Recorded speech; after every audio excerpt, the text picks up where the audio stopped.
Hey everybody, Peter Zeihan here, coming to you from Oklahoma, where the winds are strong and the gasoline is so cheap.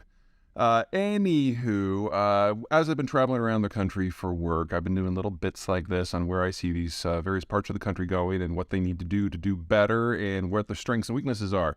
In the case of Oklahoma, they already have most of the hard work done.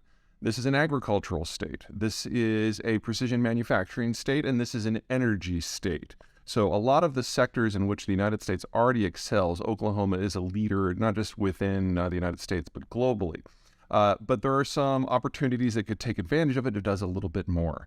So one of the problems that Oklahoma faces is it's right next door to those damn Texans. And anything that Oklahoma attempts to do, Texas can do at scale with a larger population and better transport modes to the rest of the world. So the best way for Oklahoma to compete is to not. They will never be able to outcompete Texas on the things that Texas does well. However, they can feed the beast. So we'll come back to that in just a second. The whole issue is to move up the value-added supply chain. Second, a lot of the processing that happens in raw commodities around the world doesn't happen in the United States. I mean, we're the world's largest refiner, so I probably phrased that wrong. But in terms of our exports, we export a lot of raw commodities, most notably foods and energy. But a lot of this stuff is then taken by other countries, with China at the top of the list, and then processed locally. In the world we're moving into, a lot of that is going to break down. Any sort of security complications in, say, the Indian Ocean or the East China Seas, and you're going to see the Chinese lose the ability to access that stuff in volume, and that's going to generate a lot of volatility across the entire commodities space, which means that a lot of that capacity is going to become stranded.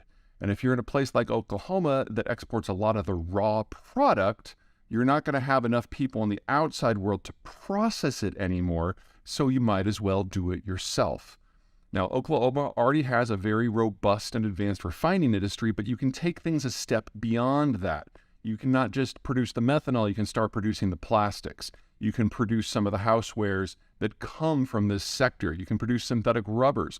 These are all things that exist in terms of their raw form in the Oklahoma system, but they need that next step in order to get value added and go into manufacturing proper. Oklahoma is also a significant producer of wind power with some great resources, and every fistful of electrons that Oklahoma generates for its own domestic electricity system frees up a handful of molecules for export or use in other projects. Now, Oklahoma has always been a little obsessed with getting into manufacturing. I'm never going to try to talk them out of that, but they have a problem both in terms of the add-on processing and the add-on manufacturing when it comes to transport. This is a state that has a robust pipeline infrastructure, most of which goes into Texas, but it doesn't have good other transport options. And a lot of these products that Oklahoma probably will be very good at in the not too distant future are large and bulky, and right now everything has to be shipped by truck. A better rail system, particularly with an intermodal somewhere in the Oklahoma City, Tulsa area, would be a really good idea, because it would then provide the transportation backbone for companies to have confidence to expand into these areas at scale. The alternative is to just keep shipping raw commodities down to Texas and watch the Texans take up this entire product sector.